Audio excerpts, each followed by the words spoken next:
Welcome to Tech London, a show featuring interviews with London's top creative entrepreneurs, startups, investors, design agencies, internet marketers, and freelancers that make up the Tech London online community, which mostly lives on the Slack instant messaging platform. We rotate through both hosts and guests for these interviews, so you have the chance to hear from multiple perspectives on London's tech scene.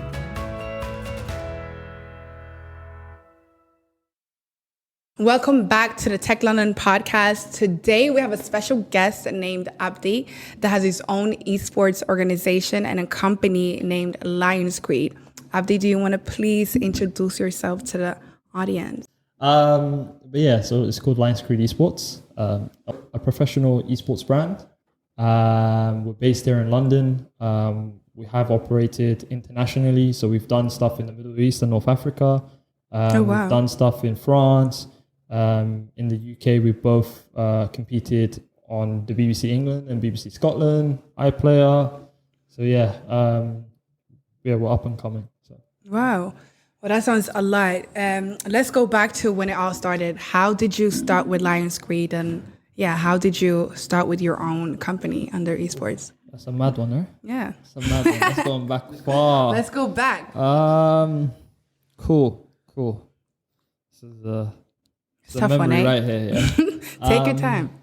Yeah, I think it started really when I was younger, and we'll be watching FaZe, and what was the other brand?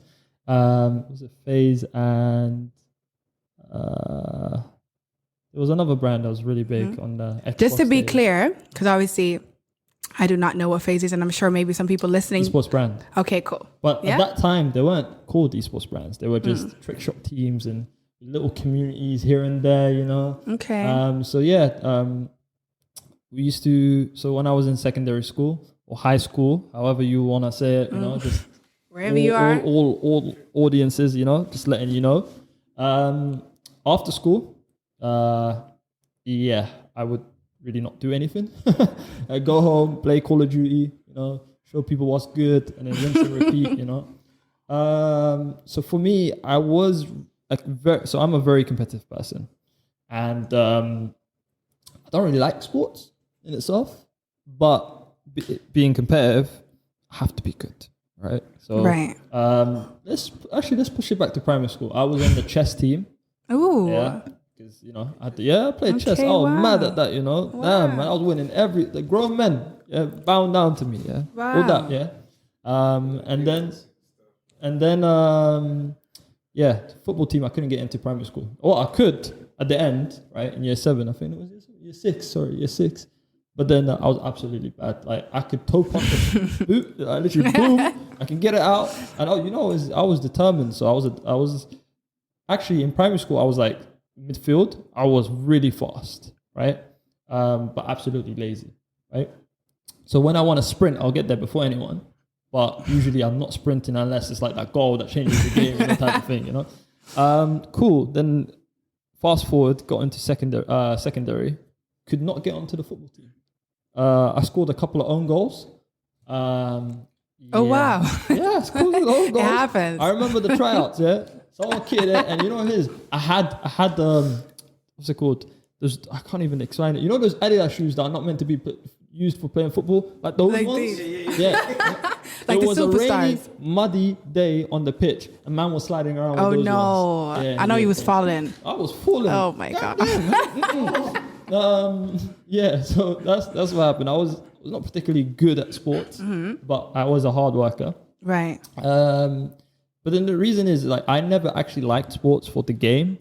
I just liked it for the competitive aspect. I wanted to win, and I had certain physical attributes that just gave me the edge. So I was really fast. I'm skinny, but even though with football, me being skinny, I was way too aggressive. So it doesn't matter how big you are, I will barge the hell out of you.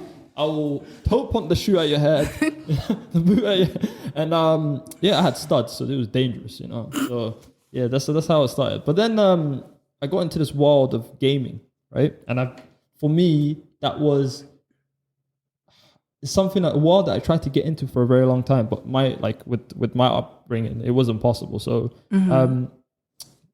we used to have a computer at home, but that computer was bad. It was not connected onto the internet, and people would be like, oh yeah, RuneScape, this, that, RuneScape, that. And I'm just like, yeah, I want to play RuneScape, man. I want to play it. But I go home, I'm like, Mama, RuneScape. And she's like, no RuneScape for you. No internet. you get, we had this like Sims world type of thing where you just build cities. Oh yeah, stuff, Sims, right? yeah. Yeah, I had that. And I'm just like, okay, cool. I build worlds, you know what I mean?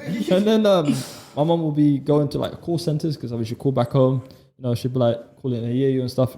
For people who don't know, that's grandma. Yeah, that's grandma in Somali. And then she'll call home, and you know, normally in those spaces, there's call booths, there's phone booths, and then there's the internet cafe next door. Right. And I would be there. I'd be like, yeah, my RuneScape days. You know what I mean? For half an hour to 1 hour, that's what got me in. Wow. So, I've always wanted to get into that world, but I never had the equipment for it.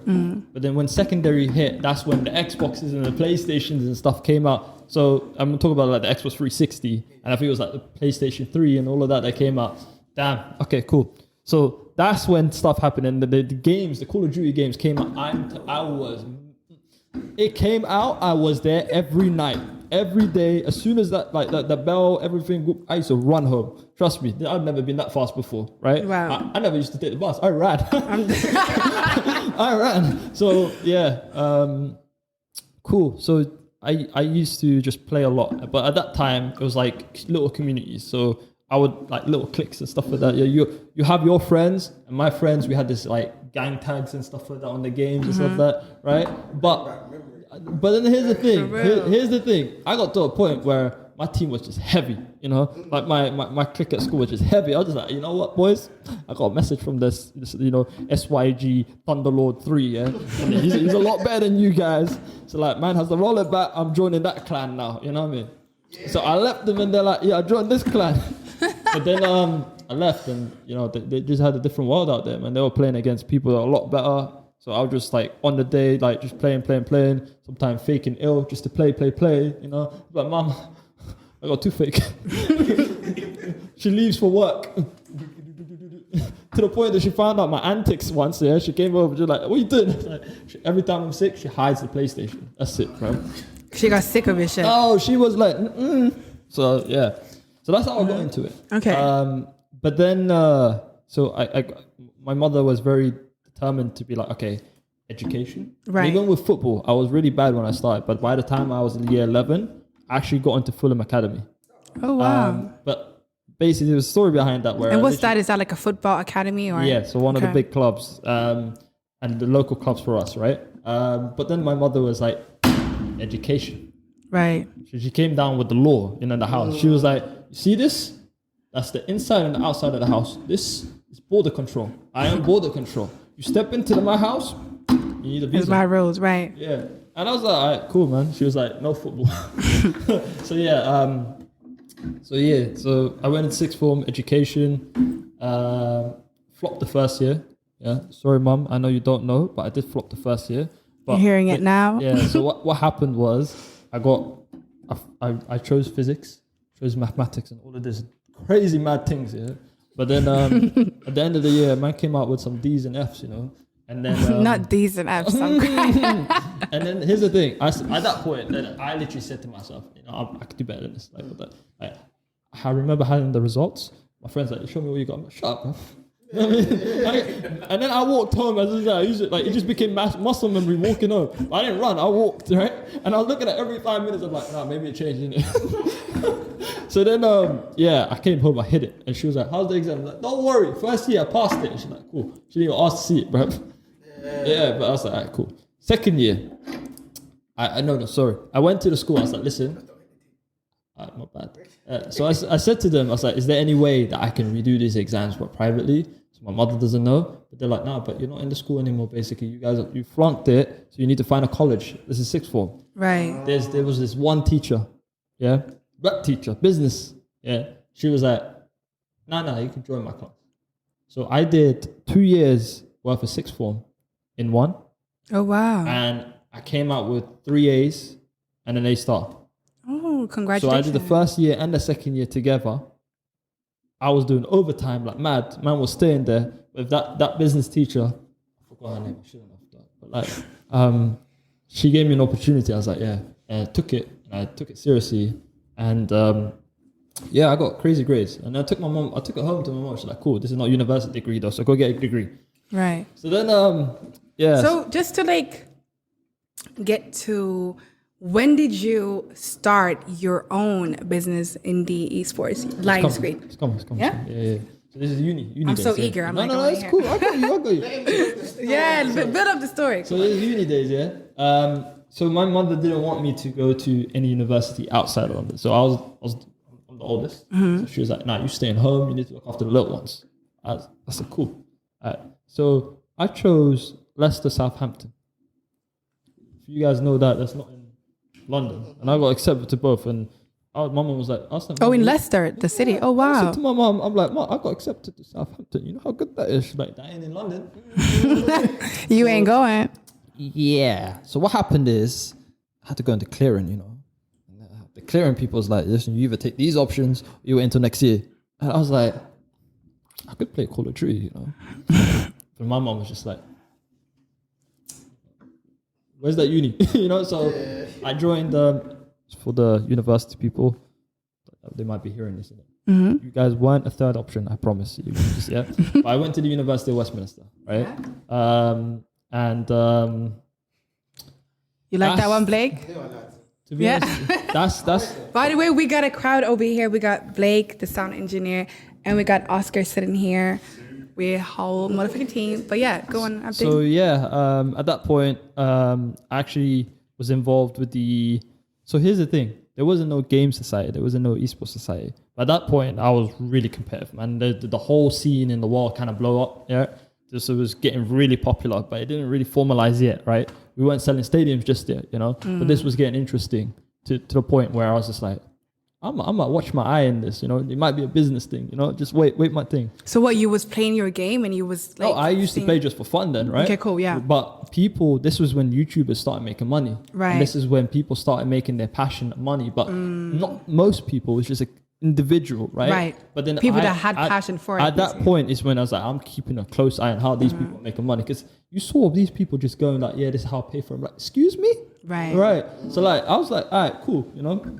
So this was uni. And then during uni, I did computer science mathematics, right? Did my thing. And then on the last year, obviously I had to make for my dissertation, I had to make something, right? So I made an app, and throughout the whole app, I was like, could use the skills to learn something and do something when I get out, you know? Right. But I didn't. I don't listen to myself, you know? But yeah. Like most of us. I got out of uni, and yeah, so I got a first, right? Ooh, that congratulations. That's big. And then pat on the back. Then I started working at the cinema. Okay. But it was a choice. It's bloody mad. Yeah, it's a choice. And why did you choose to get into working in cinema? If I were to take a graduate job, my mental would be gone. My mental capacity be taken, right? But so at that point, let me just go and get the job. At that point, I made a decision that I was like, okay, I want to make a team, but I want to commercialize it. I want to make an actual business. I at that point, I actually believed in teams could be the next, like, these gaming teams, because it wasn't like esports and all of that. People were still doing with hyphens and capitals and all of that. We still didn't even know what to call it, right? So just to understand it, was it like you saw teams on YouTube, people had like their own gaming team? There wasn't an official team at that point. So it wasn't no teams, like, it was just people like people are playing for fun and all of that, right? But then I saw the commercial aspect of it, and I was like, people, because from day one, there was no viewing of it. People just played. If I went in your game, I don't know what the hell happened. You had to get like a capture card, right? But then as the games went on, people started wanting to watch. Like on YouTube, the craziest trick shot things got so many views, millions of views. And in just the way the mechanics works in the world, the more people want to watch it, you can sell it, right? Right. So if you put yourself in my position, the world which I was in had something that was like, people watch for 2 million, and then the year after it was 4 million. It was doubling. And then you can see these brands that you can see every day, like Kit Kat, Red Bull, all of these jumping in. Just like, oh, bro, this is familiar. This is sports. This is kind of mad, you know? So can I be a player? Am I going to be an athlete, you know? Am I be sponsored by Red Bull? Right. Can I make it? So at that point, I was like, I I could be a player. Yeah, I can be. But I can also own my own team, right? All right, so I made a decision there. I was like, cool, I'm going to go in for a gamble. I'm going to make my own team. So I made my own team. It wasn't as easy as that. Yeah, how did you go on about that procedure? Well, of building your own crew and everything? First, I had to learn how to make a business because I wanted to make it professional and stuff like that. So I went on Google. I read a lot of books, and I hate reading books. I'm dyslexic. I can't writing and reading is bad for me. Yeah. I read a lot of books, and I learned how to do the formation of the company. And even my lawyer to this very day was like, "What the hell, man? You can get a lawyer for all of this." I'm like, I couldn't afford no lawyer, man. I just graduated, and I'm scared of debt. Yeah, listen, I already seen debt from university loans. Right. Yeah, I don't see. Yeah, I did all of that myself, and wow, that's impressive. So I learned it all through online and books and all of that. Made the company, and the craziest thing. And when was that? Sorry to cut you off. When was that? I can't even remember at this point, man. We're 2022 now, right? Yeah. So this is probably 2015. Oh, wow. 2014 at this point, right? Wow. So it's not that far back, but it's still a good time, right? Yeah. So anyway, from the point that I decided I'm making an esports team, I did not actually touch paper. Sorry. I didn't actually make anything until the year after. But that year, I made myself a mad plan. So I said, I'm going to take a job which either gives me the skills to make this, or it gives me the capacity to make this. So I took a night job at the cinema. The reason why I took that is it doesn't affect my day job. Right. I can do my own thing on the day. It gives me enough money to basically say tomorrow I'm making money and I'm looking for a job. Right. Yeah? And then at the same time, it's autopilot. You know? Excuse me, what ticket you want? You don't want to see this movie? All right, here you go. Right, it's not much. Yeah, that's it, man. If I went to a graduate job, 9 to 5, hey, you're not doing work. Here's your KPI, this, that. No, man, I can't be asked for that, man. So, and I don't want to start. I can't work for other people when I don't believe in the project. So I just can't. I already knew myself like that, right? So basically, I was like, cool. I did that, and at the same time, I was doing a lot of research on the teams. Why are these teams so? I was learning about the teams in itself, what they're doing bad, what they're doing good. And the best thing is for that year, I think I got such good knowledge that I could predict the market in the coming years. But then I also used other sports, how they made money. So I was looking at football a lot of the times, and I was looking at business structures for different companies. Like people wouldn't believe what McDonald's and Starbucks does and stuff like that, right? Behind the closed doors in terms of their models and stuff like that, right? So I was just educating myself, what do I need to do? But at this point, I was clueless, right? But I was like, cool. I made the brand. I was like, here's the logo. Here's what's going to be and stuff like that. And even right now, it's completely different. But I said to myself, I knew it was going to change. So let me put this here for now, but then also put a reminder for myself that every year I'm going to do a recap thing.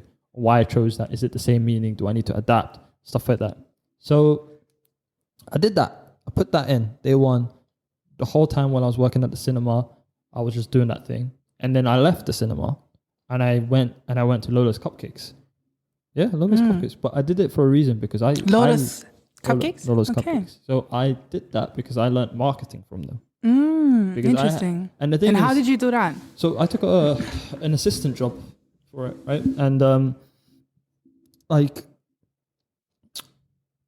for me, maths really, I hate maths. Same. But then maths at the same time just plays my mind. I love maths, right? So coming from a computer science degree person, I really like to think logically in terms of it. And I really put it through an algorithm in my head to solve things. And it's I'm data conscious in terms of how I'm going to solve the problem. And if I don't have the answer, how I need to get it and stuff like that. So I think about things logically in that way. But then coming over to marketing, it taught me a lot of things because I'm in terms of marketing, I think that's my biggest strength now. Even though I didn't learn it or anything like that, even when I speak to people, they're like, I think that's your biggest strength because I just have a natural drive to sell something and to prove it's better. Like I said, the competitive nature. And with marketing, it really shows that because I don't want to speak to you and say, I'm better. I want to show it. So in marketing, that's why for me, I was just like, how do I sell this to this person? how do I do this? And I even tried it in Lola's cupcake. I was like, listen, let me try sell this cupcake to this person. You know, comes in with one cupcake. I want one cupcake, a baby one. Like, no. You got a wife, your kids, yeah. You know what I mean? So trying to sell it, you know. Right. People say the upselling, but like that took it to a whole different beast. You know what I mean? But yeah, so that's how things initially started, and then I put my own money in. So the money that I was doing, put it in and stuff like that. And then the first talk that I had is when I was at Lola's Cupcakes. So everything that's the year that I announced things, and I put a lot of money in it to a team, and they came second place. So they actually didn't promote, right? So first place only promotes, and they came second. I couldn't even watch the game. Like, my heart was beating. Well, so take us back. So 2015, 16, you created your own team, and then you guys went to play. So it wasn't created. It was made, but it wasn't officially made. So the documents what do you mean by that? So the documents were made, but I didn't go out to people and said this was the brand. So we were operating essentially brandless because I was still working on the brand. Okay. So we went out there and we were called Lionhearts at that time. Okay. And there was a reason behind that. It's because there was a local gaming store called London Lionhearts, and that community in itself is a community which I was part of, and me and my team that we built around there actually became national champions. Oh wow! Yeah, and we were national champions 2 years running. So, wow! And national champions in gaming, and in what game specifically? Is there a specific game? League of Legends. League of Legends. Okay. Yeah. So but then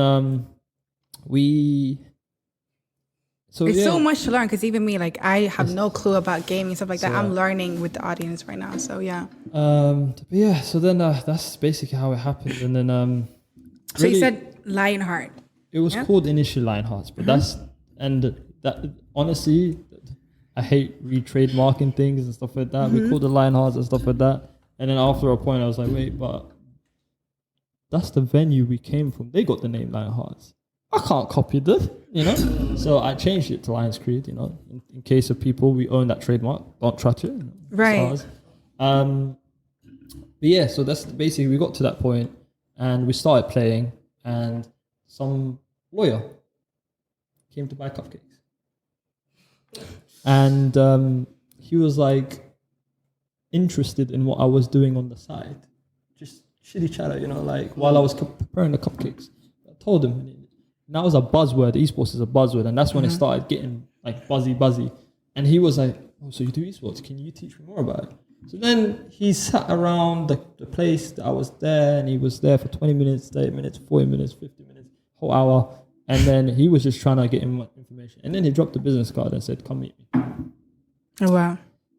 I met him about a week after, and told him my plans. My guy said, "You're bloody crazy." He literally said, "You're bloody crazy." You're so like talented. I still got his WhatsApp, by the way. Yeah, he called me bloody crazy. My WhatsApp. I've got literally like conversations from that period, and I have that guy there and the conversation. This is what I love about. I don't delete messages. Even my old phone, I kept that phone. The SIM card, kept it. All accounts that I used before, Skype, all of that, kept it. Because I value the messages, right? Because it shows me how far I went, and how much I learned, right? Because there's certain questions that I asked before that I look back and be like, you know?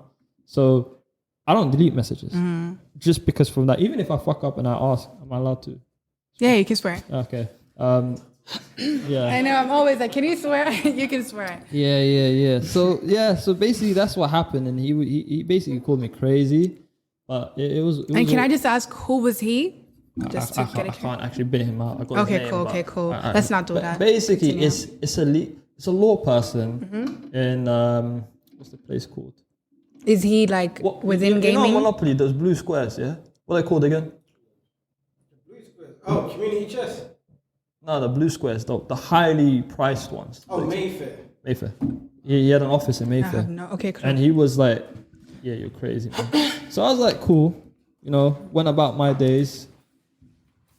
spent the most money, lost a lot of money. Oh wow.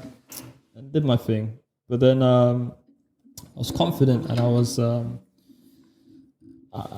I knew I was going to create a brand in my head that was going to be great, later on. So my mindset wasn't that it was great now. My mindset right now was like, I need to learn as much as I can, and I need to develop it because it's not happening overnight. So I used to do a lot of crazy stuff. So when I was in the cinema, when I finished, so the shifts were like 10 to 3.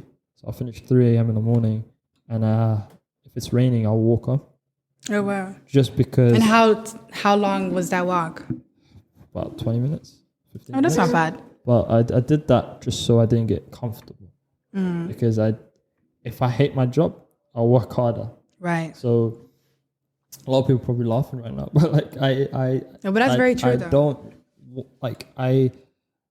I listen to a lot of like. You need to be comfortable being uncomfortable. Yeah. So I used to listen to a lot of motivational stuff in the morning as soon as I woke up with a cup of tea, and then go outside, go through boring day-to-day job stuff that I do for other people, working for other people, and then at the end when I'm tired, work for myself. So obviously I don't want to be working for other people and then working for myself. It doesn't make sense, right? So yeah, I'm kind of just showing to myself like, yeah, you are working, but you don't want to be working. Right. So I do things that make me like, I don't like this job, man. Yeah. But yeah, so that's basically how. So that's when you open up Lionscreed. And can I just ask, where did the logo come up? Because you was gonna get into that. So the logo that I was talking about was another logo from what you see. That was Lionheart. No, there's Lionheart and there's the so there's. But so your many company is Lionscreed. Lionscreed, right? Yep. So how did you come up with that logo? So we'll get to that. But basically, I did jobs here and there, and I tried as hard as I can not to get comfortable. Probably the hardest and the most struggling point of that career then, because I was doing stuff like working at the cinema, I was working at Wagamama as a waiter. Oh, wow. And I did these jobs that weren't mentally straining, but physically wasn't good for me, And I did this for... Did you at least like their food, Wagamama's? No? Not even the katsukuri? I'm not going to lie. I was not a very nice person. To be honest, it's not that spice. It's not too much seasoning in there. But I didn't eat the food. It's just I was there for money. That's it. Yeah, I was there for money. And yeah, so that's basically what happened. You say money is your motivation? Not really. Building's my motivation. Okay. Money is just what I can use to build. Right. I enjoy building. I love building. I want to make more companies. That's something I want to do. I get a kick out of that, right. of how I can move the funds, what I can do with the funds, how I can turn them into other things, how I can work with my people to make more things and stuff like that.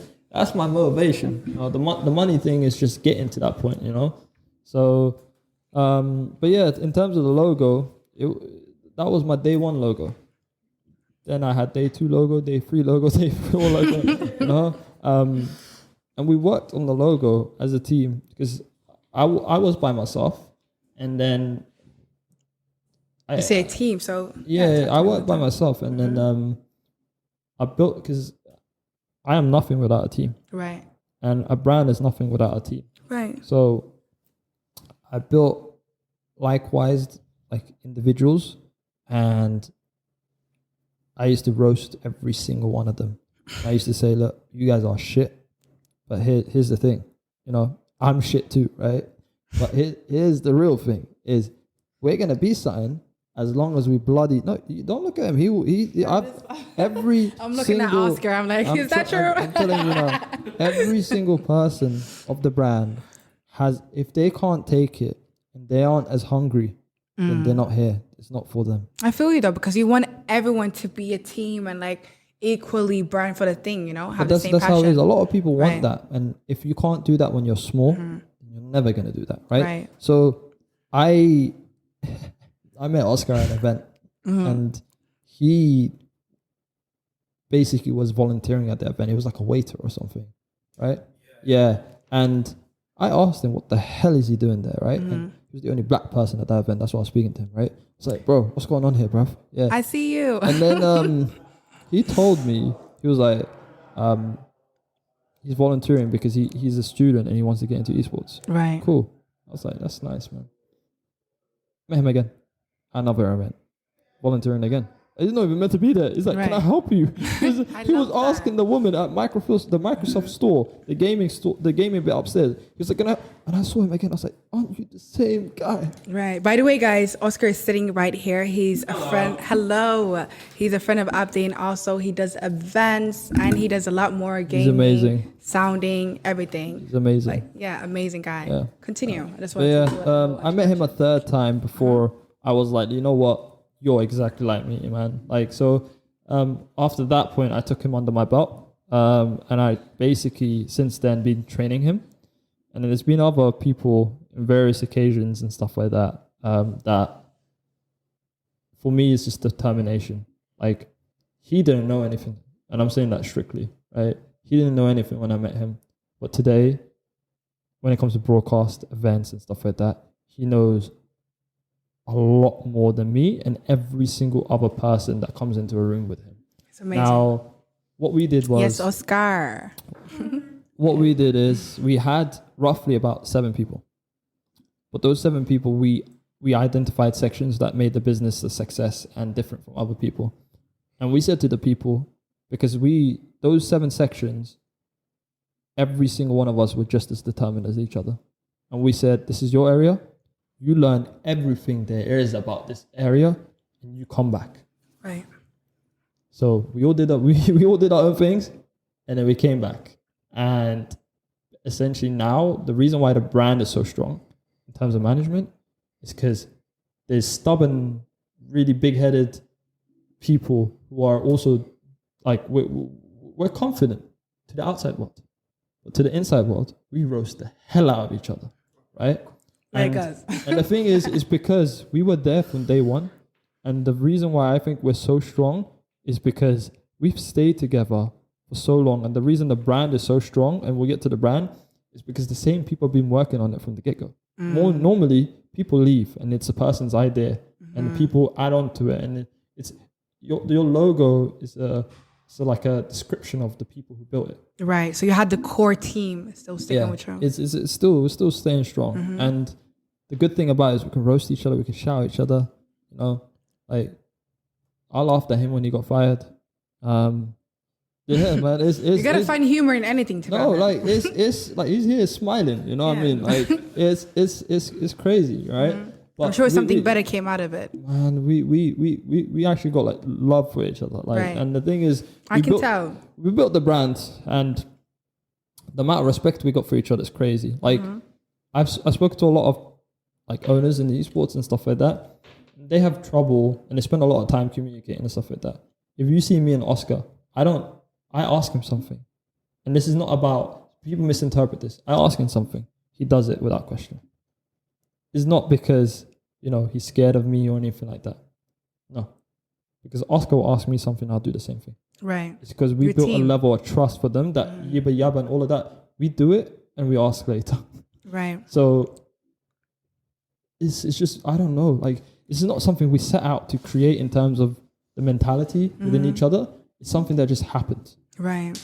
And we're so efficient in working and we're so efficient in doing things that essentially we just kept on working, even though our thing that I told you, like we initially created was just like a blueprint, right? To the point that the lawyer laughed at us, like, you're crazy, right? We're going to get into that later on. I mean, yeah. And then now we're, we're the shit now, right? So, but. I know that's right. You better. For real. That was, you better. Yeah. So, so basically that's where we started from, and we're gonna keep working on what we're doing, and we're happy where we are, and like just because we built the mentality and a lot of people think the fundamentals are just the business stuff and you do your back. No. The fundamentals for us was up here. Right. We had to kind of program ourselves to go get it. Right. Every single one of us. If we were soft, or if any one of us was soft and they dropped out, this whole thing wouldn't have worked. Right. So is we trusted each other. Even our design and stuff like that. We put a lot of money into that man for courses and stuff. He doesn't want to go outside, by the way. He doesn't want to go to school and stuff like that. But I tell you right now, this boy, any graphic designer that's listening to this, or anyone out there, this boy who does not leave his house is a better graphic designer than anyone. Wow. And that anyone. Is Oscar? No, that's not Oscar. That's someone else. Yeah. I'm so focused on Oscar. Oscars are events. So Oscar is obviously events. here and a part of Lionscreed also, but we're talking about someone else. Oscars are events and broadcast person. But the person that we're talking about, he's so great that we call him GOAT. Oh. And when we make a lot of memes, he's real good. He is amazing to the point that constantly the top tier teams and even brands, like crazy brands, have asked to get him. Oh, wow. But in terms of loyalty, my guy's insane. He doesn't care about these people. So, right. So it feels like you all have that family. No, thing. we're all elite. You're now. literally we're all elite. To put it that way. Right. We're all top you of our... You have the same mindset. Yeah. So we're all top of our game now. And to the point that we're little boys then. You know, he was asking people for events to teach him. I was trying to get people to, you know, take me under their wings so I can like literally learn business stuff from them. And yeah, like to my team, we no one taught us, but we taught ourselves. And if every now and then we had someone who comes to try to teach us and stuff like that, but these people weren't never permanent. Just taught a couple of things and they never had time for us after that. And to be honest, we're very grateful for that because we still learned things and we weren't expecting, you know, the whole time and stuff like that. But yeah, so that's really our struggles. I didn't really give a better picture because, like I said, it was more of the hard work thing, and a lot of things can't be described because it's more a feeling, you know, walking through the rain, you know, working crazy at night when I'm a morning person. He's probably thinking like, what the hell? Yeah, I work from 9 to 3, but you know what? Right now, I wake up 6 a.m. every morning and I go to sleep at 10 p.m. Wow. So that's really good. We pushed ourselves to the limit. I'm trying to get into that routine myself, to be honest. You should. And I honestly think it's first get yourself ready and then do what you need to do. And that's what we did. And we went out there. Now, talking about our current logo. Yeah, Lionscreed. Yeah, Lionscreed. So the project's on our Behance page. So if you go on Behance and you type in Lionscreed in there, it talks about the whole story in a digital format, through videos, through pictures, through explanation. And my team did a very good story of this, as in we came from basically nothing in terms of the brand, right? And we're still very small in terms of how we want to be, right? If you listen to this podcast in 3-5 years, we probably own the world by then. Right. I know that's right. But right now, we're still pretty small. So 2022, probably looking at turnover maybe 200k. Still pretty small, but it's 10 times more than we did last year. So you can see how much of a difference it is. It's still a big improvement. Yeah, 10x in a year isn't crazy, right? And the thing is, 10x in a year organically, no investment. Right. We're one of the only esports teams that's out there. That's what I was going to say. The fact that you're in esports is crazy. So we'll talk about a lot of factors. We're black owned. Yes, black the only owned. black owned esports team out there. In terms of investment, we did this ourselves. You know, we grafted. You know, we worked hard. It was our blood, sweat, and tears, right? That put into this. We don't need anyone's money. We're out here playing against David Beckham's team. They put millions in, and we're still beating you. You know, so we're cool about that. You know, that's actually what I wanted to ask you, but we'll get to. We'll get to that. Yeah. So I'm not worried about any of those things. Like for me, the money doesn't matter. Anything else doesn't matter. What matters is the work we put in, and as long as we're consistent. Yeah, man, I ain't scared about anyone. Right. You know? So anyone can step up into the game. You know, we've got the knowledge, we've got the experience. You know, a lot of times people need to worry about their money because they need people, but we got the people. So why do we need the money? Right. True. So that's where we're at. You know, we're not scared, right? So this is our game. This is our hometown. This is our turf. You have people dedicated to it. Yeah. Without the money. So what I'm saying is like we good. So the brand in itself, going back to that, we really wanted to showcase who we are. And like I said, branding is very, very important to me. It's probably it's my priority, right? So the logo is the logo is the most important thing. took us so many tries, around like 70-ish tries, 72 tries to get to that final logo, right? And even the final logo in itself, I remember like when we saw it, we're like, so people can't see, but Yeah. can Where can they find out? Obviously, when you go into the website. They can't see this one. Oh, this is the old one. Okay. So have you got the back? Yeah. Okay, cool. So what we did is we were like, we had a final of 15 shortlist logos. And in those 15 shortlist, we're like, the only way we're going to choose the one that we want is if we actually print it. So what we did was we made 15 bags, 15 headphones, 15 everything. And we're like, you know what? We spread it around and we said, let's see what clicks. So you can see this logo here. It has a crown. Yeah? It has nothing on the eye as well. So our current logo right now has a scratch in the eye.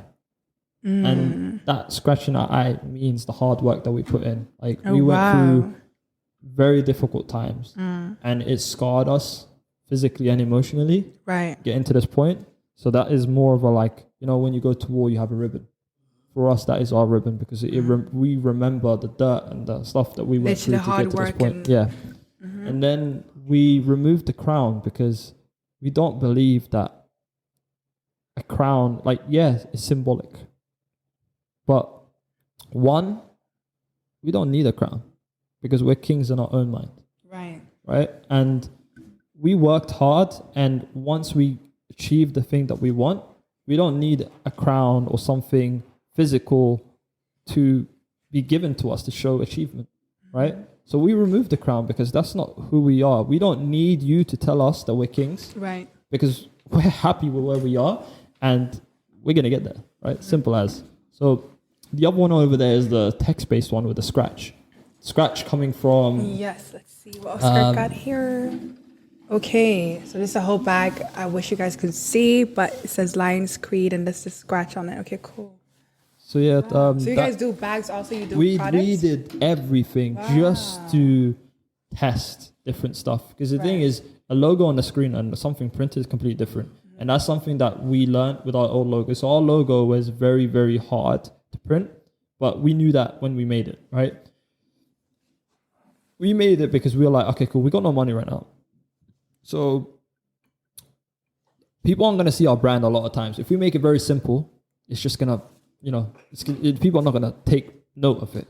So we needed to put a lot of detail in there. And when you put a lot of detail, it becomes harder to print. So we knew we didn't have the money to print a lot of things at that time. So if we don't have money to put a lot of print things at that time, we might as well go maxing out on the detail because our screens can pick up on the detail, but the cotton and the stuff that we print on can't pick on the detail. So it makes sense. If we're not printing, we might as well put the detail in there because that more people will come on that way. So yeah, cool. We did that. And then we switched over when we wanted to do actual products. We went through all of those different logos and we made a logo that basically meant for us. And our logo standing up is a lion. And in the name itself, Lionscreed, people can be like, what the hell does that mean, right?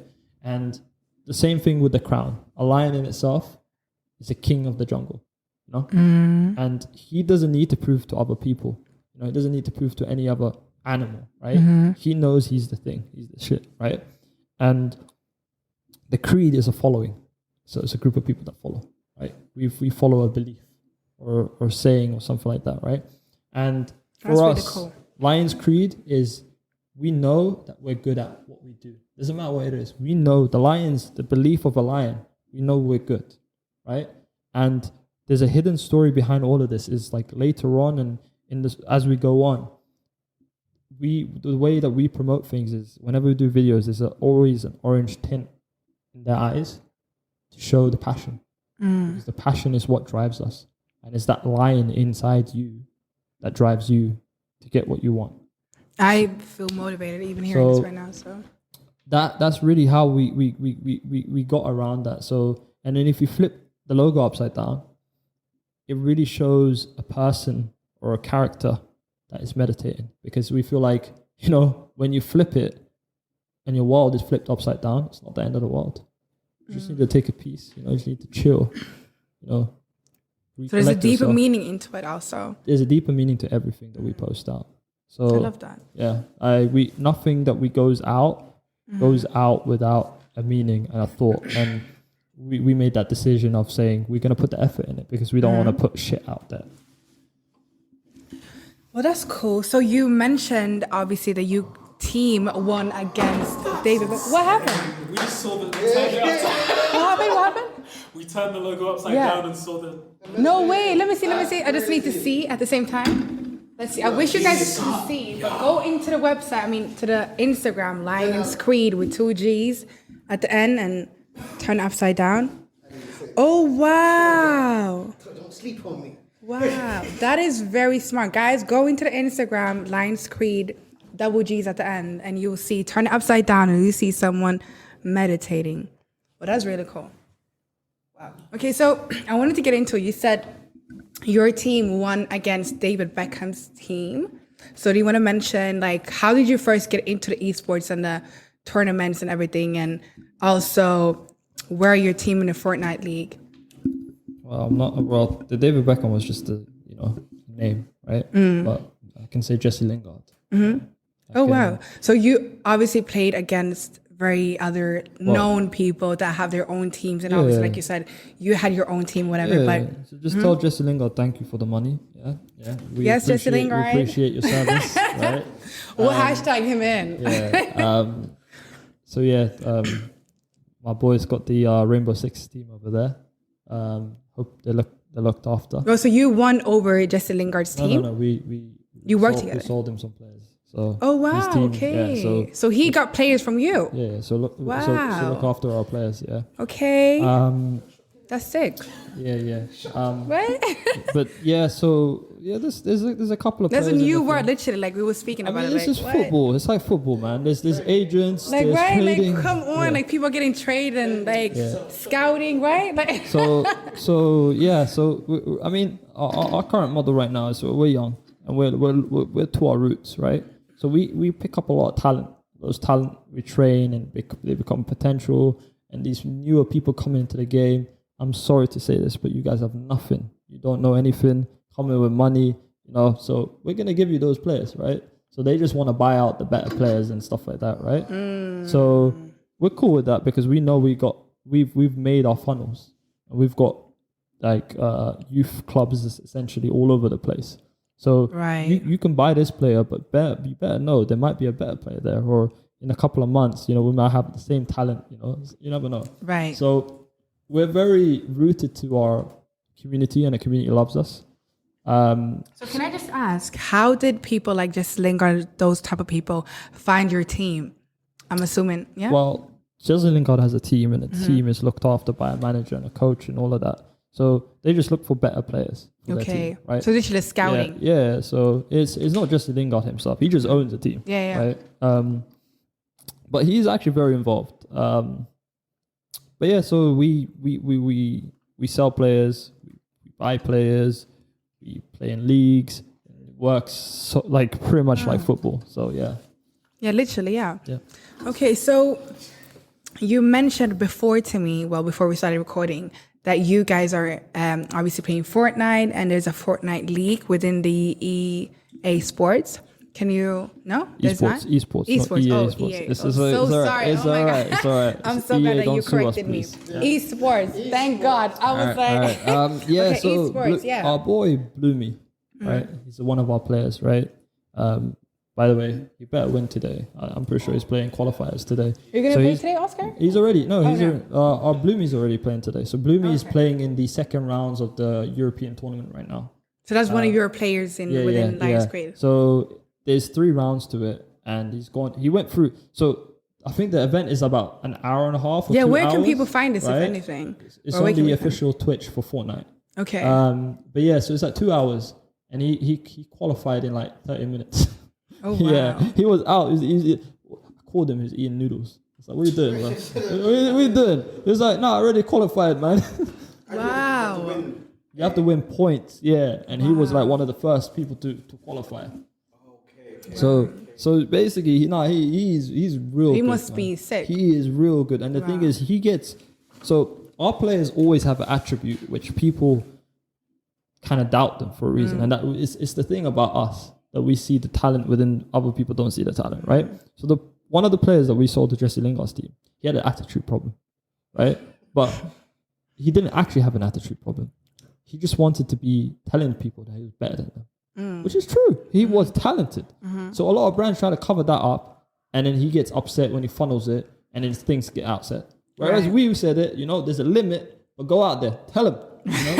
And he was really good with us, right? He was really good with us. He grew and stuff like that. And so this player that I'm talking about in terms of Fortnite is slightly older. So he is 22, right? And with Fortnite, it's a younger demographic. So the younger players and stuff like that. So people call him grandpa, right? And at that age, people don't do professional stuff. But he's out here beating them. Right? So can I just ask, what is the age of the professionalism and what age is the players? It's different. It's different for each game. So Call of Duty is like 18, like minimum. Okay.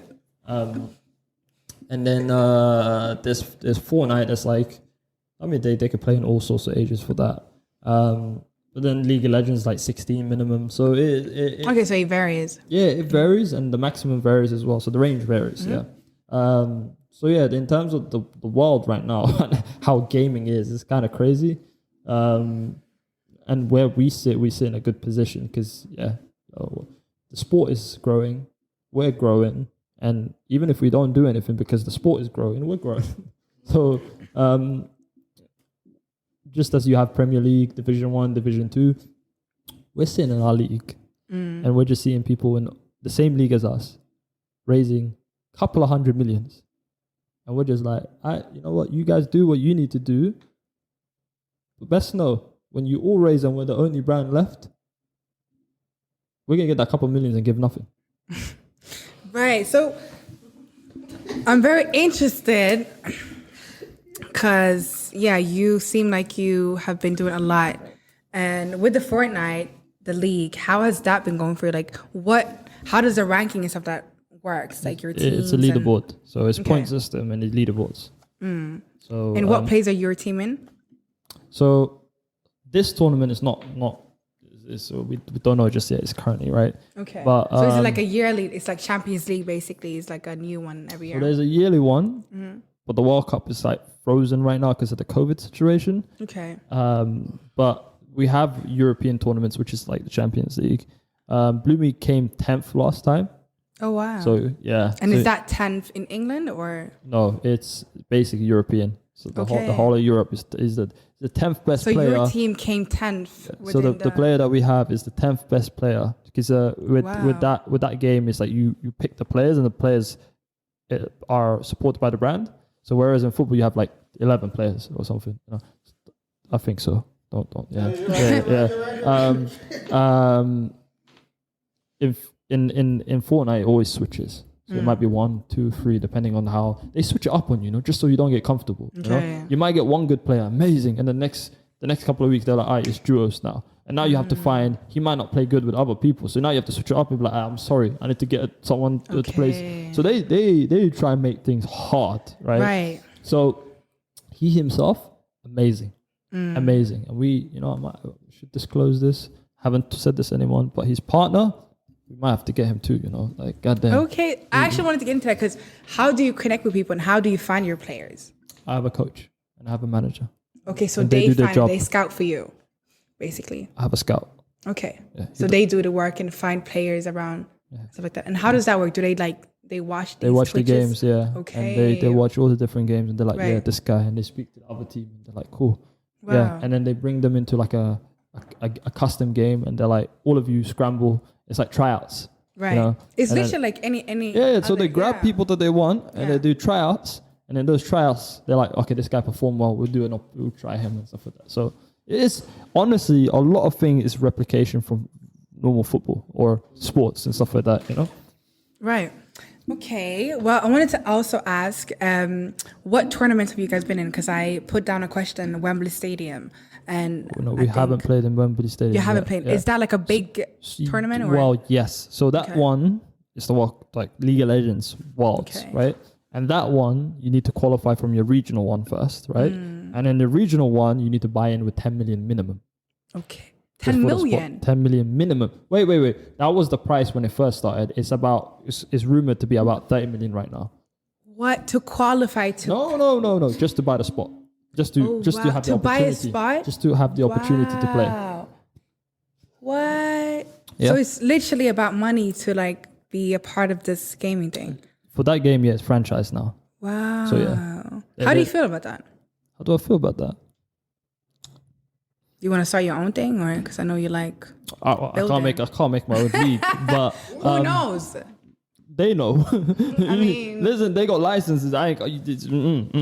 By the way, if Not yet. Riot Games saying anything, I ain't saying shit. All right. it's all me, guys. Cool. What I was saying is, right now we're at a stage where we can make our impact, and I think a lot of brands, especially no names, Excel, just jumped from nothing to something real quick. And for the people that didn't realize, I did actually say a name. Yeah, so I just outed someone. Right. Yeah. Honestly, by the way, guys, you need to step up your game. We love you, but you guys are an example for the Honest UK. feedback. And I need you for my pitch deck as a success story. Yeah, this is not working out right now. Yeah, me and you need to have a real Come on talk, now, right? guys. All right. But no, seriously, so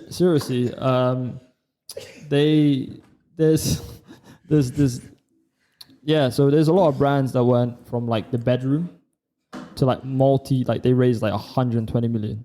Yeah? Oh, wow. Yeah. And they're Wow. still messing up, bro. Like You know what I mean? normal, like teams, like you, Like two brothers Mm-hmm. made inside a pub. They had an idea. I'm actually sounding like I'm mocking it. I'm sorry.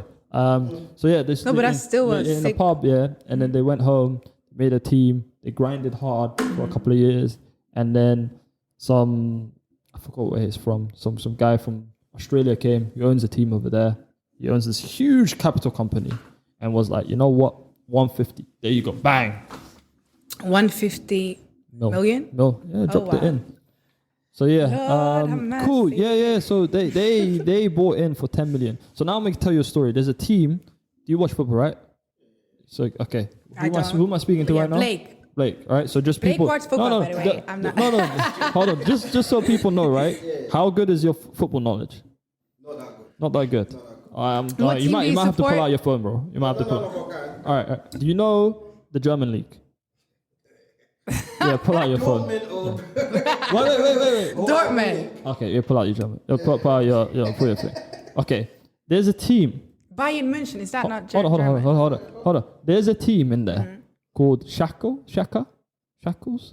They got demoted to the second league of German. I think the German league, but they were in the top league. But they're called like Shackle something. Schalke. Maybe, yeah. Go on. Anyways, this team bought.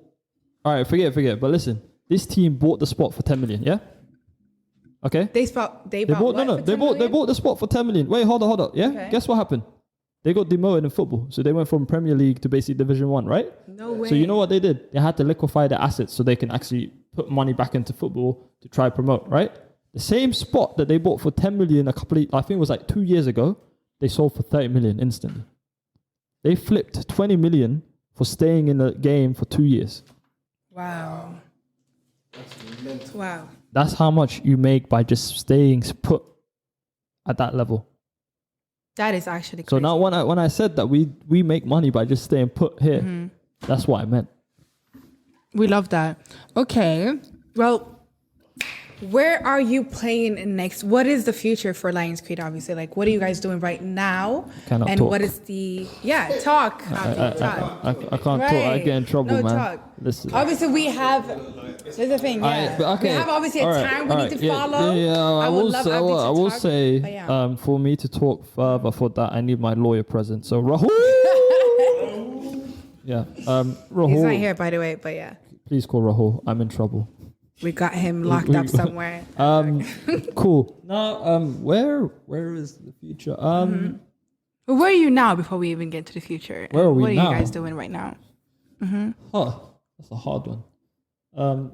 Everywhere Only and hard nowhere questions at the same here. time, to be honest. Right? Say it again? Everywhere and nowhere at the same time. So, we just finished our rebrand last year. So the brand that we're working on for a very long time, we didn't show it to the world, and we finished the rebrand last year. Got a very good reception. It looks really sick, by the way. Thank you. Yeah. He showed us, by the way. I think it was me and you, or me, Chris. Yeah. And then now what we're looking to do is essentially possibly open a facility in London as well. And then really we're different from the other brands because, like I said, we did the grunt work. Right. We stay and do the grunt work, and we don't want to leave the community that we built behind. So when we open a facility, half of that facility is for the team, half of the facility is going to be for the community. So, and that is law to us because for everything that we do, we always give back to the community. So we always do FIFA events, we always do Apex events and stuff like that. And even if we can't cover it by the brand, we cover it by ourselves because that's what keeps us rooted and that's what we're about, right? And, you know, we brought a lot of people through our system that wouldn't have an opportunity. So for us, we can't give up because we not only are we inspiring and, you know, the younger youths and stuff like that, because I went through that trouble where, you know, it wasn't expected of me to do all of these things. And no one knew it was a real thing, right? But now, obviously now people understand esports and stuff like that, right? But how, I think it's harder for them because they see it in front of them, but they don't know how to get there. Because for me, I was the crazy one that didn't see anything. But I was like, yeah, let me go there, right? So explain to my mother, I want to be a esports player when I just graduated university. It's a death sentence. Right. But for someone now, if they say I want to be YouTuber or esports player, people see the money in that, you know? So we want to do different times. Yeah, no, 100%. We just want to give people opportunity. We want to open a facility, and I'm saying this now, if we ever open a facility, one floor is always going to be dedicated to community. You will see me there, you'll see all the team there, we'll play games with you, we'll teach you, we'll coach you, we'll do all those things. And the community is our community, and we love you guys and girls. Aww. Everything in between. That's beautiful. That's really beautiful. And I feel like that's really something we need in this world, you know? We need people to focus on the community. We're having inside jokes here behind the studio, but yeah, I find that very beautiful. And so you say now, obviously, you're dedicating a lot for your team and for the future and the community. Where your vision for Lionscreed in the future? Besides obviously building stuff for the community. I want a training facility in every single major city. For now, I will say the UK and France is where I'm looking at. Yes, I'm making noises. I'm sorry. Yeah, I was like, what is that noise? Yeah, so it's. I have this thing where I must always do something. I can't just sit. I actually feel you. I'm the same. Yeah. Yeah. So I can't just sit still. So I can relate. I have ADHD, so go on. So that's that. So right now we want to open a space in London. We will do that very soon. And once we do, we will, like I said, host the community, and our team will be based out there. They have a gym next door. They're gonna have their coach. We're gonna bring it. So okay, I'll tell you how far we're gonna go. Let's just say Bloomy. Bloomy will be there full time.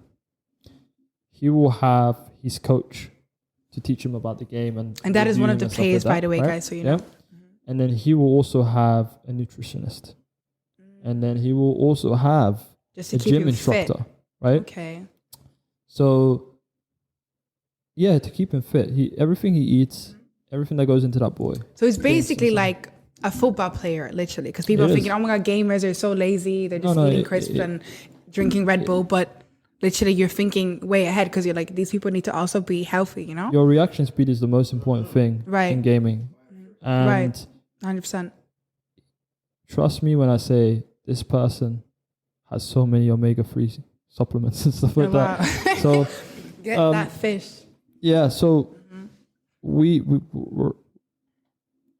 are sports, you know, and we need to be in our peak performance, otherwise we fall down, you know. So we need to look after our players, and like I said, that's just how we're gonna go with it. Like we've built up where we built up the brand. Right. We built up like our staff and stuff like that. Even their personalities and stuff, we protected them. Certain occasions that people, accused our players for certain things, but we've got a whole legal team standing behind our team.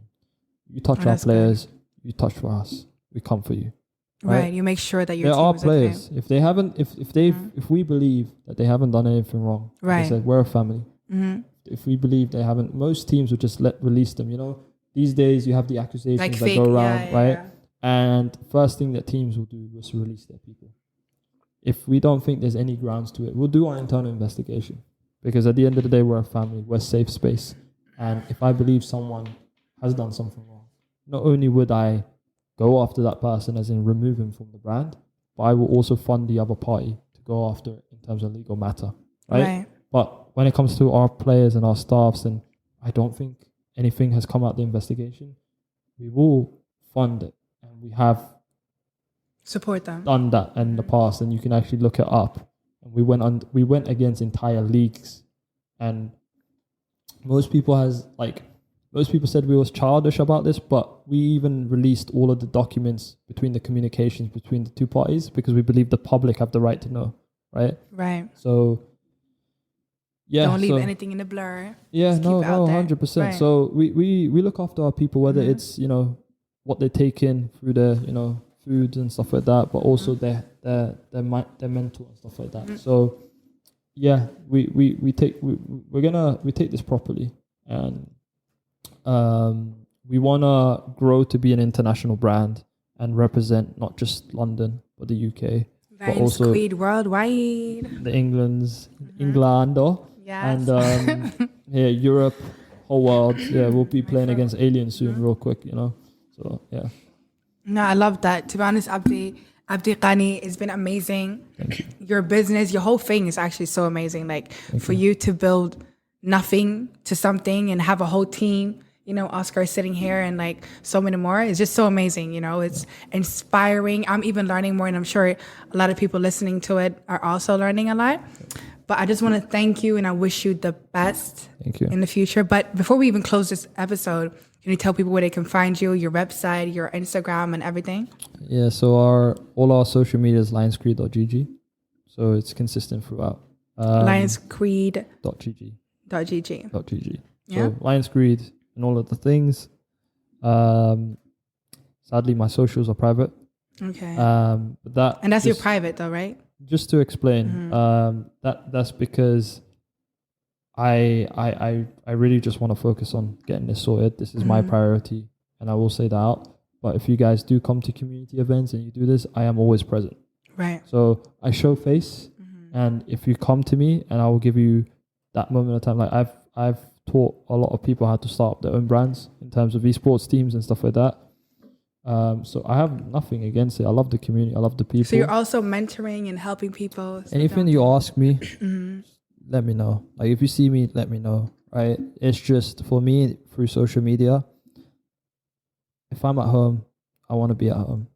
If I'm with family, I want to be family. If I'm with friends, I want to be with friends. I already have a very, very busy schedule, and I am one person, and I understand that I have limits. So for me, being private is not because I want to disconnect you guys and stuff like that.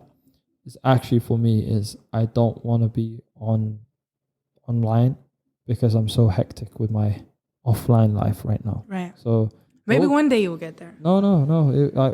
I want to build a personality, and I think I can. I'm very good at that. I think you can. You can talk like. Listen to. I think this is the longest episode actually on the TechLondon podcast. It is. It has to be.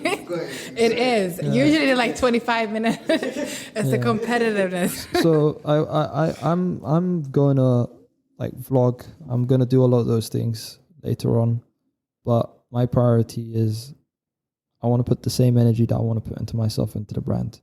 And once I teach my guys and them to do what it needs to be done, then I can do that for myself as well. And when I open my YouTube channel and all of that, see you guys there. Yes, Lionscreed YouTube channel. You know what, Abdi? I really love how you're so passionate about your company, your people, your team and everything, and like building and also helping the community. I really love that. And to be honest, this episode, I think this is like the best episode I've recorded. And Okay, so to be honest, I just remembered that I wanted to ask you a question because I'm not that clued up in the metaverse and the cryptocurrency and everything. Okay. And I know that you are. Okay. So what do you like? Have you heard about how Wall Street have put in cryptocurrency into their banking? So I just want to say that I don't think anyone is clued up. I don't think any of us know Thank what the God. hell is going on, and I don't think. Because I there's- feel so lost. Am I So I think there's people who definitely know more than more people, and but I don't think there's someone yet that just knows where it's going with this because no one knows where this is going, right? But if we're talking about crypto, and if we're talking about NFTs and stuff like that, the way I just see it in my personal view is let's just talk about NFT first, right? Like, so if you think about like Google, right? What is it? it's a Search browser, right? search engine. So, have you heard of Yahoo before? It's like the older version. I think it's No, does it still yeah, it's a exist? different- Is it? Yeah, Is it? no, Yeah, it's Firefox, a Yahoo, it's a all of different that. brand. But yeah, so basically, there was when the internet came out, there was a brand. I can't remember what it was. In terms of like a search browser. Was it Internet Explorer or Firefox? Can you? No, it wasn't. Can you? It's a search engine. No, it starts with an M. No, it's not MSN. Can you please just Google search engine? With M? Yeah, it's M. Mozilla. Oh, is that I Firefox? said That's search Firefox, engine, though. please. Just Google the damn thing. Yeah. Mozilla is Firefox, though. Yeah, Mozilla is Firefox. Please just give me the thing. I got it. Let's get What is it. it? We should just searching. Let's get it. Okay, but as we're speaking, so we don't drag this episode way too long. Yeah. I mean, I'm loving it. I'm sure. people- Basically, there was a search engine that came first. What they did was they put in their local area, and this is, by the way, I took reference of this for Lionscreed as well. Okay. So the first search engine was essentially, imagine in London, it would just be London, right? The flower shop, the link will be on there. The McDonald's, the link will be on there. So it was a localized thing for the localized community, just like a newspaper. They literally got the concept of a newspaper having like localized information that someone that doesn't live in this town can actually see, and they're like, oh, there's a shop here, and here. Okay. So they put that in, and that was the first search engine that came up. And as they did that, they made it bigger and bigger and bigger. Now, this brand then, let's just say, had the opportunity to buy Google. They had the opportunity to buy Microsoft. They had the opportunity to do all of these things. But they didn't, because they didn't see the opportunity in it, right? But did you not find the brand yet? Can you please give me a phone? It must be really old, you know. Yeah. No, it's something that. Hold on. There's something. It ain't there. I think it might actually be Yahoo, but Probably change the name. Yahoo. It was AOL. yeah, that's the thing. That's the thing. It's Yahoo. It's Yahoo. AOL and Yahoo. Hold on. So basically, I remember liking Firefox. Alright, That was basically, the thing. that's a browser.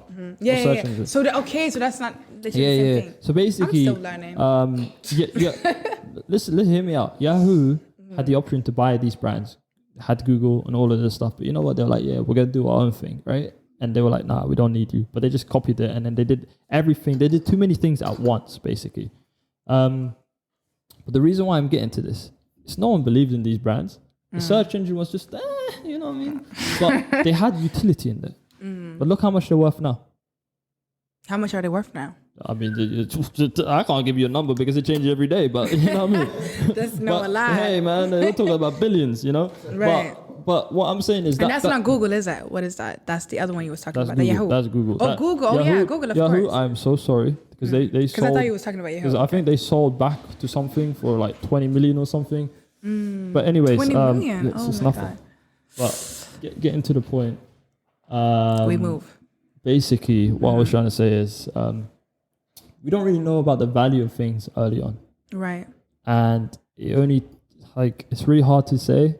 And if people knew, they would obviously put the money in straight away and stuff like that. Right. But then this is a different occasion as well. So if we talked about the internet, when the internet came, there's a lot of brands that came on the internet. And because it was kind of volatile, because people put money, they're like, oh, it's going to do this. So the market crashed several times during that period because people didn't know. Like the people went in there for the intention of making money, and as soon as they saw the money was dangerous, they just took it out and stuff like that. So I think right now, because a bit like when Bitcoin came out, and because I remember when I was in school, I was obviously not going to get into it. Like I was like 15, 14, whatever. But I feel like people were still scared to go into Bitcoin because obviously it was very unknown. Money's money, right? Yeah. People can't play with this, right? Money's money, right? So what I'm saying is early stage utility is really hard to see if it matches the value, right? And the prices goes up and down all the bloody time, right? But we just talked about the search engines. We just talked about the different websites, on the internet and the stock market and all of this crashing. It's disruption in the space, and that's what crypto is, and this is what NFTs are. Right. So I believe right now NFTs obviously going through that stage in itself. I think crypto already went through that stage, but it's still fluctuating all the time. So, but it's going to take a while. But the way things are going, the more people that adopt it, the more stable it becomes. And as, newer generations are more, how do I say it? They are more likely to adopt the technology. So it's going to be a matter of time before everyone adopts it. Just because the older people, I'm sorry to say, but you're all going to die out, right? And the younger people are going to adopt to this technology. But, people are just interesting because in our gaming world, these things existed anyway, right? It's always existed. So only right now, people are like, oh my God, NFTs! But it's always existed, right? In what way? Because I'm very curious. I have not much clue about NFTs and gaming. Okay, so there's always been a black market for every game. And you trade either currency or you trade either property in the game. Okay. So a sword, a knife, a necklace.